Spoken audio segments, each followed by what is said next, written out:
খিচুড়ি যে সবসময় বৃষ্টির দিনেই বানাতে হবে তার কোনো মানে নেই, মন চাইলেই খিচুড়ি বানানো যায়। আজকে আমার সকাল থেকেই খিচুড়ি খাবার খুবই ক্রেভিং হচ্ছিল, তাই আমিও ভাবলাম আজকে খিচুড়িটা বানিয়ে নেওয়া যাক। আর আমি খিচুড়িটা কিভাবে বানিয়েছি সেটাও আমি আপনাদের সাথে শেয়ার করব। আজকের খিচুড়িটা আমি বানিয়েছি খুবই কম মশলা দিয়ে এবং খুবই তাড়াতাড়ি চটজলদি একটি রেসিপি। তাহলে চলুন শুরু করা যাক আমাদের আজকের রেসিপিটি। আজকের খিচুড়িটা আমি বানাবো প্রেসার কুকারে। তার জন্য আমি প্রেসার কুকার নিয়ে নিয়েছি এবং গরম করে নিয়েছি। এতে দিচ্ছি 1 টেবিল চামচ সর্ষের তেল। তেলটা আমি এখানে একদম কম ইউজ করেছি। এরপর দিচ্ছি একটা তেজপাতা, 1 চামচ দিচ্ছি গোটা জিরে, 2টো দিচ্ছি শুকনো লঙ্কা কুচি। লঙ্কাটা মাঝখান থেকে ছিঁড়ে নিয়েছি। আর মশলাটা এবার আমি একটু ফোড়ন তুলে নিচ্ছি। 30 সেকেন্ড মতো ভালো করে নেড়ে চেড়ে নিয়েছি। যখন মশলা থেকে একটা সুগন্ধ বেরোবে তারপর দিয়ে দিচ্ছি পেঁয়াজ কুচি। এখানে আমি একটা মিডিয়াম সাইজের পেঁয়াজকে কেটে দিয়ে দিয়েছি। পেঁয়াজটা একটু গোল্ডেন ব্রাউন হওয়া পর্যন্ত ভালো করে ভেজে নিচ্ছি। বেশি ভাজার দরকার নেই, আধা ভাজা করে পেঁয়াজটা ভেজে নিলেই হবে। এবার এখানে আমি অ্যাড করব আদা রসুন বাটা। আদা রসুন বাটা আমি এখানে দিচ্ছি 1 চামচ, ছোট চা চামচের। আদা রসুনের গন্ধ যাওয়া পর্যন্ত পেঁয়াজটা ভালো করে ভেজে নিচ্ছি।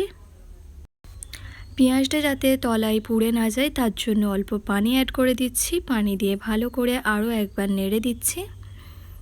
পেঁয়াজটা এখানে আমার ভাজা হয়ে গেছে। এবার আমি এতে অ্যাড করব চাল। এখানে আমি চাল, মুগের ডাল আর মসুর ডাল মিলে মোট 1 কাপ নিয়েছি। আর এটা আমি আধা ঘন্টার জন্য ভিজিয়ে রেখেছিলাম। এরপর আমি এখানে সবজি অ্যাড করব। সবজির মধ্যে এখানে আমি নিয়েছি আলু, গাজর আর কুমড়ো। আপনারা চাইলে এর পরিবর্তে আরও অনেক কিছু সবজি অ্যাড করতে পারেন। আমি আজকে এই 3টে সবজি অ্যাড করেছি।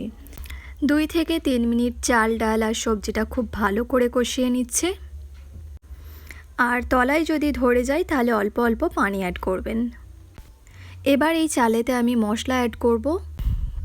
1/2 চামচ দিচ্ছি হলুদের গুঁড়ো, 1/2 চামচ দিচ্ছি লাল লঙ্কার গুঁড়ো, 1/2 চামচ দিচ্ছি ধনের গুঁড়ো, স্বাদ মতো দিচ্ছি নুন, আর গরম মশলার গুঁড়ো দিচ্ছি ছোট চামচের 1 চামচ। এবার এই মশলাগুলো চালের সাথে খুব ভালো করে কষিয়ে নিতে হবে। আপনারা চাইলে এই খিচুড়িতে টমেটো অ্যাড করতে পারেন, তবে আজকে আমি টমেটোটা অ্যাড করছি না। চালটা এখন 3 থেকে 4 মিনিট ভালো করে কষিয়ে নিতে হবে। আর যদি চালটা তলায় ধরে যায় তাহলে অল্প অল্প পানি অ্যাড করবেন।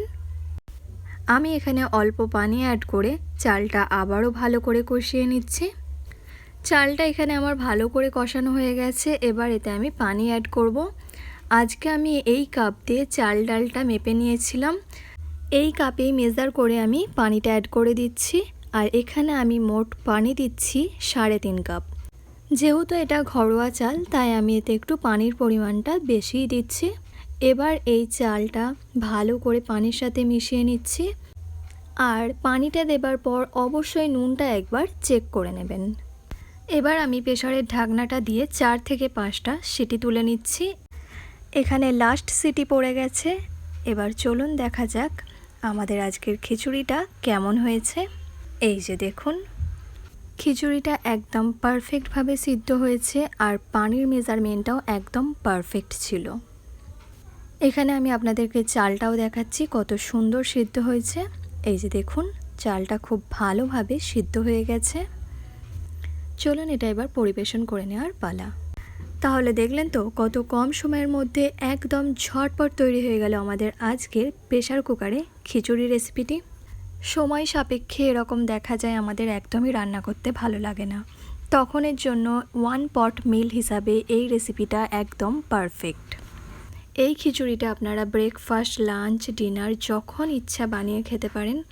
আর এই খিচুড়িটা খেতে এমনিই ভালো লাগে, তবে এর সাথে আপনারা পাঁপড়, চাটনি অথবা পেঁয়াজের স্যালাড দিয়েও এই খিচুড়িটা খেতে পারেন।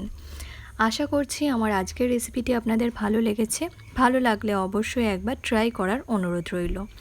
আজকের জন্য এতটাই, ফিরে আসবো আবার একটি নতুন রেসিপি নিয়ে। আল্লাহ হাফেজ।